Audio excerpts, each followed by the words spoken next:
अजय वर्मा जी, नहीं नहीं, समाजवादी पार्टी और कांग्रेस से दूरी बनाकर यहां पर बीएसपी बनाने की कोशिश कर रही है और वो कह रहे कि ये भ्रम फैलाना बंद कर दीजिएगा। चौखट पे पहुंच जाते हैं और उसके बाद कहते हैं कि भाई ये तो बीजेपी की बी टीम है। नहीं, देखिए आदरणीय सतीश जी बहुत अच्छे चिंतक हैं और कभी कभी खुल के आलोचना भी करते हैं, निंदा भी करते हैं, बढ़िया बात करते हैं, लेकिन ये भी जानते हैं सतीश जी कि बहन जी के पिछले उसमें लोकसभा राज्यसभा में स्टेटस क्या है, लेवल क्या है, ये सब कमी, बहन जी बहुत अच्छी नेता है, उसमें कोई डाउट नहीं है। लेकिन जब लोगों को ये लगता है कि अब हमारी नेता सड़क पे आके संघर्ष नहीं कर रही, तो राष्ट्रीय स्तर पर और इधर देखते हैं कि इंडिया गठबंधन में समाजवादी पार्टी और कांग्रेस के लोग मजबूती से, चाहे वो पेपर लीक पे लाठी खानी हो, चाहे वो महिलाओं के अत्याचार पर हो, चाहे दलितों पे अत्याचार हो, चाहे व्यापारियों का मामला हो, हम लोग फ्रंट पे आकर देश की सरकार पर हमारे नेता राहुल गांधी और हमारे अखिलेश जी दोनों लठ उठाकर काम करते हैं, बात करते हैं, मुद्दों की चीज रखते हैं। जी अजय जी, मैं एक सवाल पूछूं आपसे। लोकसभा में आप ये कह रहे थे कि संविधान खत्म हो जाएगा, आरक्षण खत्म हो जाएगा। लोकसभा के चुनाव के बाद में बाकायदा न्यायालय से आरक्षण में वर्गीकरण हुआ, पूरा देश का दलित उबला हुआ था, बहुजन समाज पार्टी सड़कों के ऊपर थी, ना समाजवादी पार्टी ने ना राहुल गांधी जी ने एक ट्वीट तक नहीं किया। एक कहीं ना कहीं दलित समाज जब अपने आप को अलग थलग महसूस करता है, उसको समस्या आती है। आरक्षण का मतलब समझते हैं, एक दलित के जीवन में जो सबसे बड़ा परिवर्तन आता है वो आरक्षण जैसे व्यवस्था से ही वो इस देश से जुड़ा है। तो अब आप ऐसी बातें करेंगे, पंजाब में आपने बहुत समय ऐसे किया। देखिए मेरा सवाल है, आज आप तय कीजिए, आपको बहुजन समाज पार्टी से लड़ना है या बीजेपी से लड़ना है?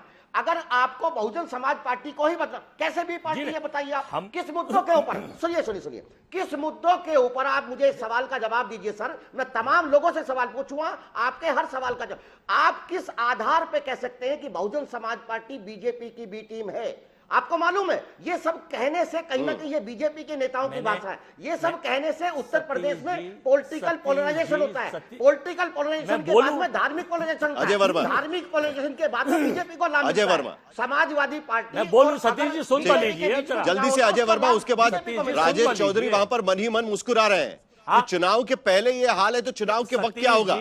जल्दी से अजय वर्मा, उसके बाद राजेश चौधरी बात करेंगे। सतीश जी मैं वही जवाब दे रहा हूं आदरणीय सतीश जी का। प्रोफेसर देखिए, हमने कभी भी ये नहीं कहा बीटी में, हमने ये कहा कि बहन जी सबक के मामले में बीजेपी को समर्थन करती हैं, बोलती हैं, उनके फेवर में अपने स्टेटमेंट देती हैं, तो लोग समझ रहे हैं, दलित समझ रहे हैं, दलित समझ रहे हैं। सुन तो लीजिए सतीश जी, एक मिनट सुन लीजिए।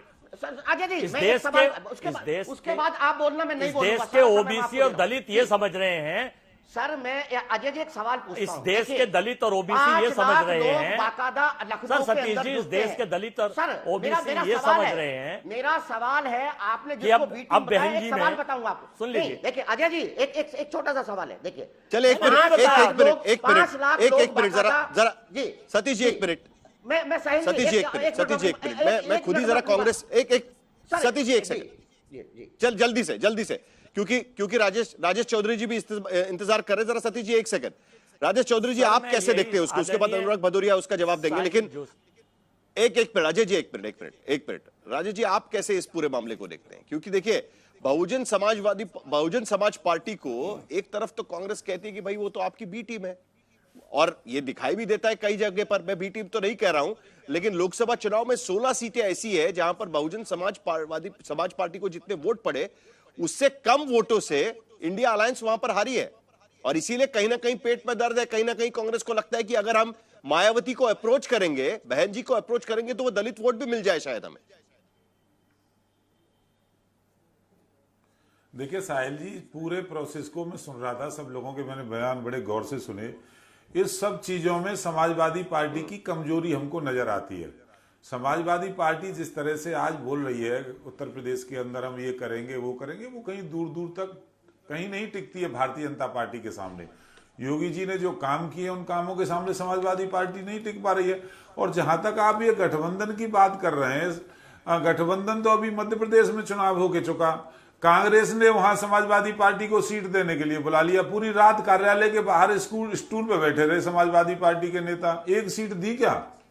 राजस्थान में चुनाव हुआ, हरियाणा में चुनाव हुआ, महाराष्ट्र में चुनाव हुआ, अभी बंगाल में समाजवादी पार्टी की बारी है। देखिए ना क्या स्थिति, इस बार भी वो स्टूल देंगे बाहर, कांग्रेस 403 पर तैयारी करेंगे और बाहर स्टूल दे देंगे कांग्रेस पार्टी। ये अपना अस्तित्व साहिल जी, ये अपना अस्तित्व तलाश रहे हैं। इनको पता है चुनाव का क्या परिणाम आने वाला है। Bharatiya Janata party booth level तक काम कर रही है।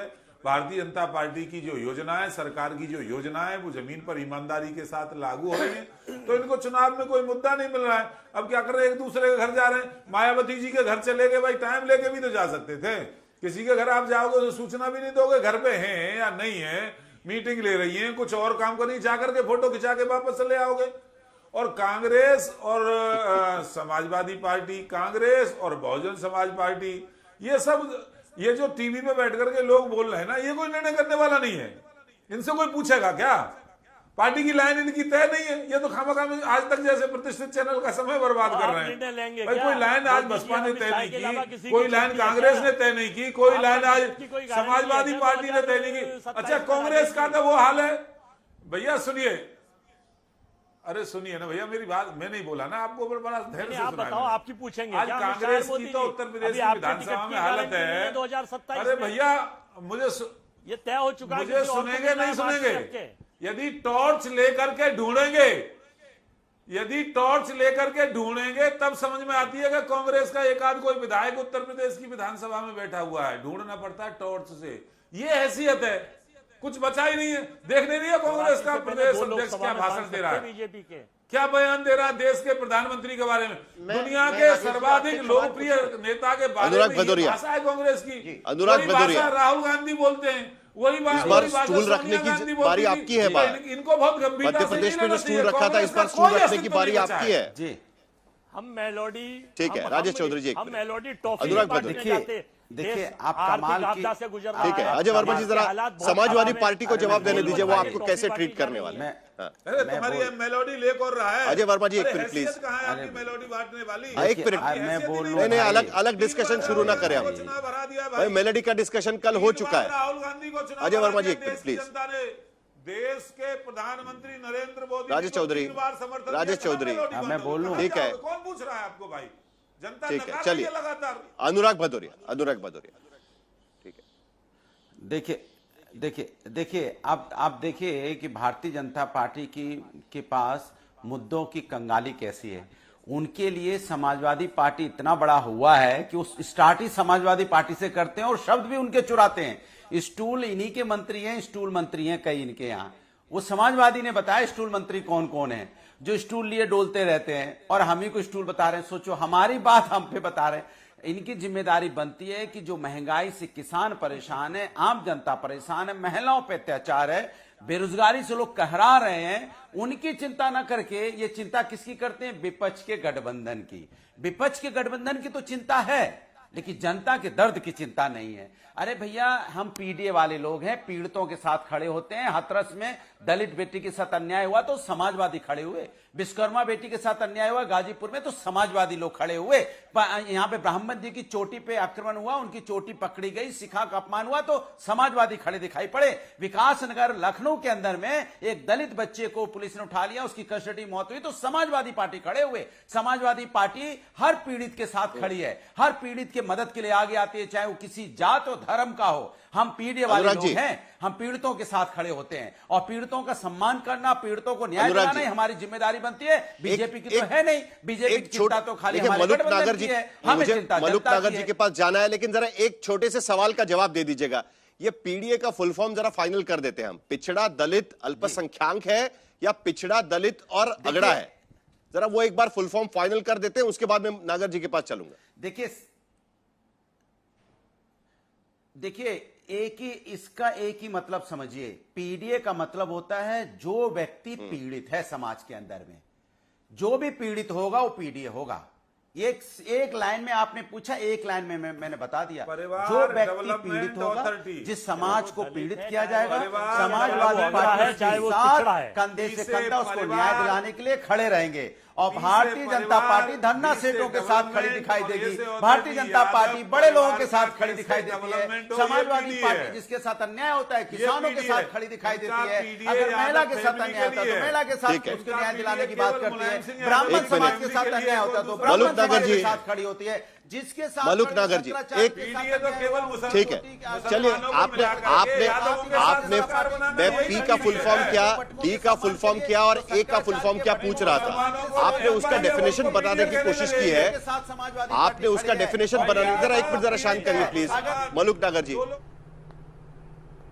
जरा एक मिनट मलुक नागर जी, आपने तो दोनों गठबंधन देख लिया है, आपने तो इंडिया अलायंस भी देख लिया है, समाजवादी पार्टी के साथ भी गठबंधन देख लिया और बीजेपी के साथ भी आप गठबंधन देख रहे हैं, तो किसको किसकी चिंता होनी चाहिए वो जरा आप साफ करिए। उसके बाद विजय जी के पास जाना है, क्योंकि विजय त्रिवेदी कई सालों से इस राजनीति को देख रहे हैं, जरा मुझे उससे उनसे भी कुछ चीजें समझनी है जल्दी से। मलुक नागर जी, अभी तो इन्हें चिंता ये है कि मैं जब बोलूंगा तो इतना खतरनाक बोलूंगा, ये बीच में कूदेंगे, प्रार्थना बीच में ना कूदे। साहिल जी, आज प्रश्न सीधा ये उठता है, सारे दर्शक आपके ये देख रहे हैं कि एनडीए के बीजेपी के प्रवक्ता चौधरी साहब और मुझे आपने सबसे बाद में बुलाया, क्यों?